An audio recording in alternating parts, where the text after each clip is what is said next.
And welcome back to another wonderful episode of Sporting Perspective. We are in the semifinals here. No, we are not. We're in the quarterfinals. I got a Quarterfinals. week ahead of myself right there. We are in the quarterfinals. We got the Rose Bowl, Cotton Bowl, Orange Bowl, and Sugar Bowl playing these next couple days. Pretty exciting. Happy New Year's Eve to everyone. College football, pro football, the whole sports landscape doesn't sleep during these holidays, even though we have no idea what day it really is.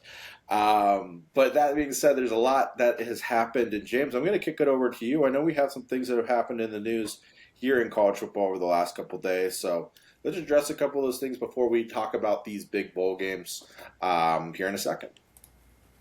Yeah, college football seems to never sleep too. Just because I know in the past we've talked about how everything they have is just messed up right now. Transfer portal, when guys are allowed to enter the transfer portal, coaches leaving. There's always stuff going on. So even in college football, there's no days off. So obviously the biggest thing since our last show, which would have been the first round of the playoffs, Michigan finally signed a coach, and they brought in former Utah coach and kind of an older guy when you think about it. I mean, he's probably in his mid 60s. I think Kyle it's Whittingham, 66, I think is what I saw. 66. Yeah. So an interesting hire. I think it's a very safe hire, and everything I've read and it makes sense to me. Seems kind of like a bridge, to someone else in the future. I don't think I mean, sure, he had a really good run, Yeah. brought Utah to. I mean, Utah was a top 25 program year in and year out when he took over. They joined the Pac-12, they joined the Big 12, and yeah, they've just kind of been a sleeper powerhouse. I mean, heck, they won a national championship with Alex Smith. Granted, that was Urban Meyer Yeah. way back in the 2000s, but I mean, Utah's a good program. So yeah, I guess I'll just kick it over to you, your reactions to Kyle Whittingham. The one last thing I'll say, like I said, I think it's a bridge. I think he coaches there like 3 to 4 years, and then they try to find their long term successor, which still I think could be Kenny Dillingham. Yeah, I think it's actually a really, really good hire. He was really good at Utah throughout those years. I mean, it's weird to think that he's been the head coach ever since Urban Meyer left, and that's been a long time. But he really, made Utah into a very solid program. No BS going on there. Very straightforward guy. And overall, Utah, we don't really think as a football powerhouse, but you know, he made every year they were winning 8, 9, 10 games, and they're always a tough team to play. So I think it's a good hire, and as you said, I think it is a little bit of a bridge, but I also think they're going to be competitive, and I think he'll definitely clean up what seems to be a pretty dirty program right now. Yeah, I mean, I think his best case scenario is like coaches there 5 years tops, maybe has a chance at a national championship if he can get that Michigan program back into playoff contention, and then maybe ride off into the sunset, either with the title in hand or handing it off, and the program's back in good standing. But It'll yeah, like be you said, he's no Sharon Moore. You don't have to worry about anything weird coming from him. Yeah, I mean, it's also going to be interesting. Recruiting to Utah is a tough sell. With it being a very Mormon state, a lot of interesting rules, connected to that religion and everything like that. At times, it's a tough sell to get a kid to Utah, which is not necessarily seen to be like sports powerhouse university in a way. It'll be interesting now. Michigan's a big name, and kids want to go play at Michigan. It'll be interesting to see where it seemed like he was always getting more out of the talent than what he had for 21 plus years. He can actually have really good talent now. Yeah, yeah. If I was him, my number one thing would be trying to retain Bryce Underwood. Yeah, I know there's talks of him transferring, but I mean, we've seen weirder things happen. Coach comes in and is able to get a guy to stay. I mean, look at Arizona. Jed Fish left, and everyone thought, oh, McMillan and Fafita, they're gone. And then Brennan was able to keep both of them. So, yeah, I'd yeah, say if you can keep Underwood. I mean, Underwood was the number one high school recruiting quarterback, yep. I think. So, yeah. This one, we'll keep it tied in. This is a just real quick one. But coaching nonetheless. Marcus Freeman came out the other day on Twitter and basically just said, Notre Dame, don't worry, I'm coming back for 2026. From a couple articles I saw, it looked like 2 NFL franchises reached out to him to try to get him to come, but he's committed to Notre Dame. So, something we had pondered. I know we had mentioned it in previous podcasts of could he take the Michigan job? Could he go to the NFL? Well, all that's qualmed. And then just one quick transfer portal news. Cam Coleman, Auburn wide receiver. He put himself in the portal. He's now, at least last I checked, the top transfer dude, I guess I'll say. According to 247 Sports, he's the highest rated. So that be interesting to see where he goes because he's a NFL talent. He's a stud of a wide receiver. Oh, and I guess last thing I'll say,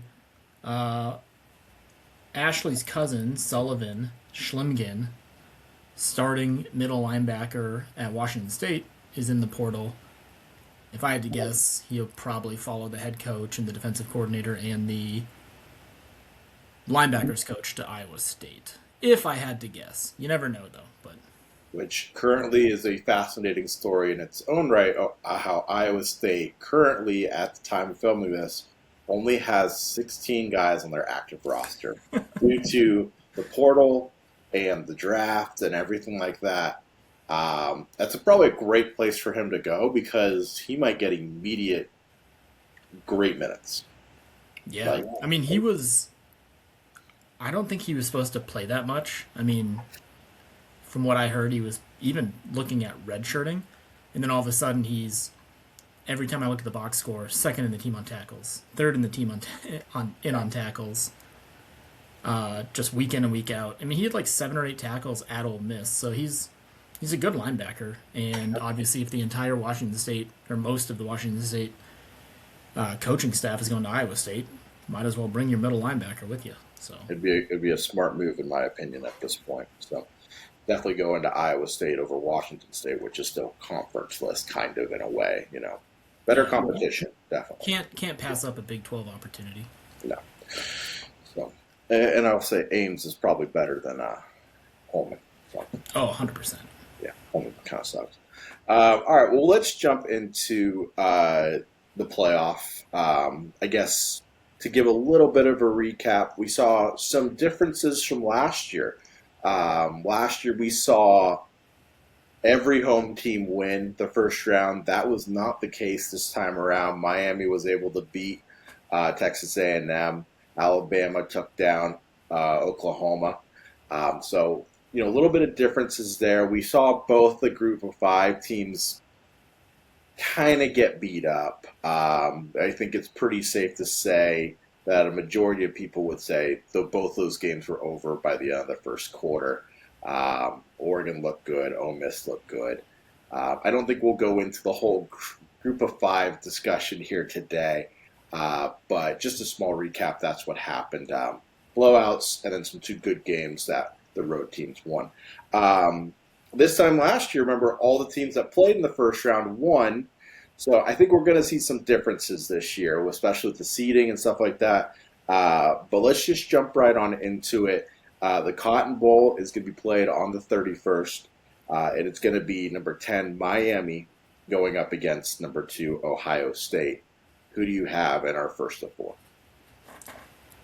It's hard for me not to pick Ohio State. Minus Indiana, they're the best team in the country. And they might even still be the best team in the country. Indiana, I think, might have had them just on the ropes. It was a neutral site game, so that helps. It wasn't at Ohio State. It wasn't in Indiana. But, nothing against Indiana. I still think Indiana, it's them or Ohio State. You can make an argument, and neither one is wrong. Indiana's defense, I will say, is for real. But Ohio State, I just think they really are the better team. Miami, damn dogs. Miami played really well they play well enough, I think, at Texas A&M for that being such a tough place to play at Kyle Field, and they made the plays when they needed to. I guess playing really well isn't. Maybe I shouldn't have said it like that, but they were the better team. Texas A&M had opportunities. I just don't think Miami has it. Carson Beck to me is just he just doesn't make enough plays, and he got away with it at Texas A&M. I don't think he's gonna be able to get away with it against Ohio State. Yeah, I kind of share a lot of the same thoughts that you have. Miami's defense is for real, very good defense, but my question is coming from the offense. Texas A&M really struggled those last 6 weeks, to get really anything going, and it showed in that game. Um, I think Ohio State just has too much. We saw Ohio State really ramp it on this time last year. I'd be very surprised if they got knocked out here in this first or if the first game they're playing in the playoff. I'm going to take Ohio State. Um, I don't know if it's actually going to be close. I want to say it's going to be close, but I think Ohio State wins this on the scoreboard by quite a bit, but you're going to feel like it's closer. So they might win by a couple scores, but it's not going to feel like a multiple score win. Honestly, I think Miami's going to have to use some like trick plays if they want to pull out a victory, and they're going to have to use Tony in ways that end arounds, bubble screens. I mean, he's their most dynamic offensive player, so they need to really use him, and he needs to be like a catalyst if they want to bring down Ohio State. What did the simulation say to this one? Simulation had Ohio State winning 28-17. All right, fair enough. Well, let's jump over to the first. Where the first of the or the first of the three games that day is the Orange Bowl, which is getting played in Miami, of all places. With number 5, Oregon, taking on number 4, Texas Tech. I think this is going to be a fantastic ball game.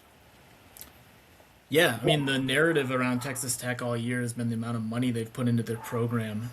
Um, I think this is going to be a close game. I like Oregon just a little bit more. I think their offense is just a little more dynamic. The talent on Oregon is ridiculous. The defense is what worries me. Oregon, you look at the score of the James Madison game and you're like, oh wow, Oregon handled them. But if you take like we mentioned, James Madison was a group of fives team.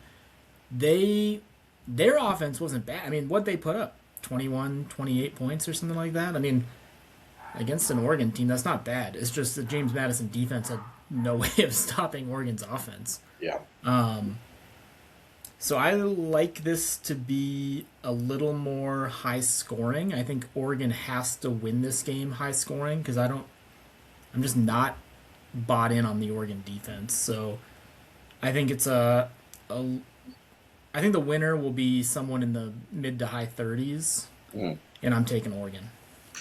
So I feel like this game is going to be a lot of scoring. I took the over on it, which I think is in the 50s, something like that. But I think this game's going to go way over. The best thing that happened to Oregon, we'll see what happens and how they come out. But I think the best thing that happens to Oregon is the fact that their defense got just torn apart in that second half. And, the press conferences after that game and the few days after it, Oregon almost felt like they lost the game. So I expect them to come in super focused, super pissed off. That they didn't play great that second half. They played very well the first half, but not great the second half. And this is where Texas Tech might get hurt in the aspect of they haven't played in a month. So here we go again, where we had the same problem last year. You have a team that just played really well in the first half, came in is probably going to come in super focused, super freshed in and pissed off, and everyone's gotten healthy. Texas Tech might have a little bit of rust, and this is the one that I kind of circle outside of Indiana that like this time off may be really bad. So I'm taking Oregon, but I feel more confident in a lot of points. And to clarify, when I said winning team would be in the 30s, I don't know if you took that as I don't mean the total score will be in the 30s. I think the winning team will have like it'll be 38 to 30 or 39 to 25, whatever. But yeah, I think the over hits. I think this will be a high scoring game. So we both picked Oregon. Simulation agrees with us. They have Oregon winning 30 to 21. Fair enough. All right, let's jump over to the granddaddy of them all, the Rose Bowl, which is number 9, Alabama, taking on number one Indiana. Who do you have? I'm rolling with the Hoosiers. Like I said at the beginning of the show, I think Indiana has an absolutely stellar defense. We talked, I don't know if this was off air or in last week's podcast, we talked about had Oklahoma won, Indiana would most likely beat them. But if there was a team from the first round, obviously we knew going in that it would be Alabama or Oklahoma. But we said that if there is a team to take down Indiana, it would be Alabama. I think Alabama has a good shot. It's an interesting Alabama team because they're playing with fool's gold right now. A loss to the number one team in the country isn't the worst. I mean, obviously the Alabama fans they're not going to be happy, but they're not supposed to win this game. The books have Indiana winning this game. Yeah, I mean, Indiana's got the Heisman Trophy winner. Fernando Mendoza is, I think, the best quarterback in the country currently. And I think Indiana's defense, along with the plays that he can make, is just going to be a little too much for a different type of Nick Saban-less Alabama. Yeah, so I'm actually going to go Alabama here. I think there's a lot of talent. It kind of goes back to what I said in the last game. I think the layover is going to hurt Indiana a little bit. Oklahoma coming off a big victory already on the road in a hostile environment. Alabama's got a lot of talent, and they got a lot of guys. And then there's one stat that's kind of concerning to me, and that is with our Heisman winner, Mendoza. The five best defenses that he's played this year, if you take his total stats, they're really bad. It's the Oregon, Maryland, Ohio State, Penn State, and then there's one other. If you take those 5 games combined, he only has 6 touchdowns and 5 interceptions. Where compared to the other 7 games, he had like 27 touchdowns to 1 interception. So he's really struggled against better defenses, which Alabama is definitely going to be part of that category. So I don't know if he's going to be able to just shred this thing. I'm a little worried they're going to come out a little bit flat and a little bit scared in the aspect of a lot of these guys have never seen this atmosphere. Rose Bowl, tons of talent. They came in super hyped, into the Big Ten matchup against Ohio State, but I still have my theories out there that Ohio State didn't throw their best fastball at them. So I'm going to take Alabama. This will be a great quarterback matchup too. Mm-hmm. Potentially 2 top 5, definitely 2 top. I would say 2 top 10. Yep. NFL draft quarterbacks and Simpson and Mendoza.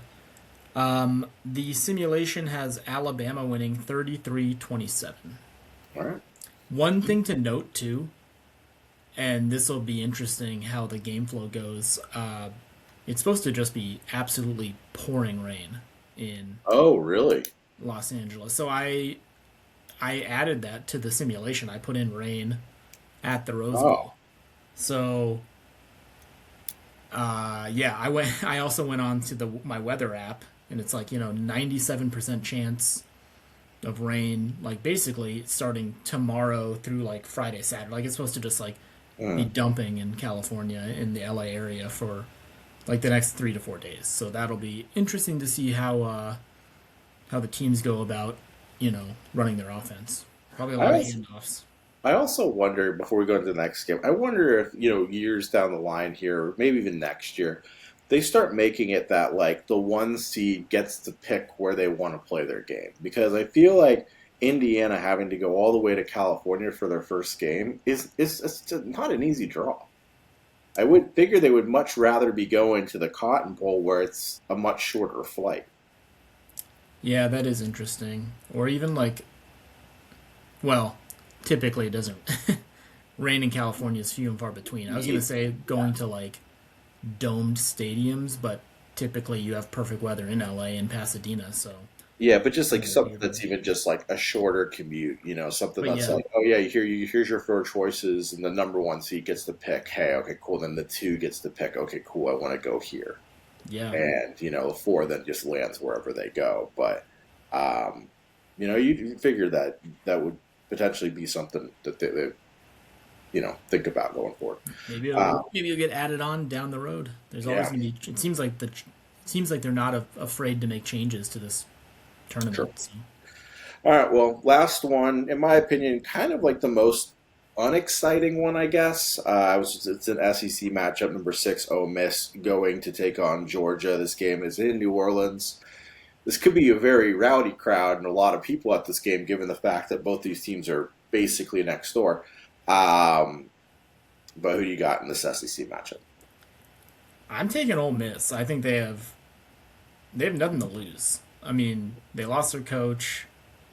Um, Obviously Georgia's the favorite here. I thought Ole Miss looked really good against Tulane, and why can I never pronounce the guy's name? Is Deshambis or what the quarterback? Oh, yeah, yeah, yeah. Yep. I like him a lot. I like that Ole Miss quarterback. I think he's been slept on a lot this year in the SEC with guys like you know Ty Simpson and the LSU quarterback. Um, Oh, my God. I just the blank. I just couldn't see his name. It starts with an yeah, N. yeah. I don't know. I can't think of it. Literally, it's in my head, and I'm like, I can't say it. But yeah, I mean, I just think for how good of a season Ole Miss had, their quarterback just kind of got overlooked, and I think Yeah. he's a really good quarterback. And that's really all I got. I mean, Georgia has a really good team. Their defense is good. I don't know why. I just have a feeling that Ole Miss is just going to come out and just be like, Lane left us. Let's win a national championship. So with me, I'm not going to spend too much time on this. I'm taking Georgia. Georgia's kind of been my pick at the beginning of this playoff, so I'm going to just take Georgia for right now. Not bailing on my what I think is going to win the national championship. I'm taking Georgia. Simulation has Ole Miss winning 21-20. That's a close game. I do think it's going to be a close game. I give it that. Um, Last thing I'm going to say, I did throw in just for fun. Arizona plays SMU on Friday. Simulation had Arizona winning 35-28. no, it's good. Good for the So Holiday Bowl. So bear down, yeah, Cats. hopefully you're able to watch some of that game. So, Yo, I might be watching from the hospital. you might be watching from well. It's very possible at this point. All right. Well, I don't think we have anything to add on to our college football show here. Nope. Cool. No, All right. Well, we'll be back with our wonderful New Year's Eve show tomorrow, week 18 of the NFL slate. Not a lot to play for, but we'll still discuss some wonderful NFL news. So, until tomorrow, we'll see you later.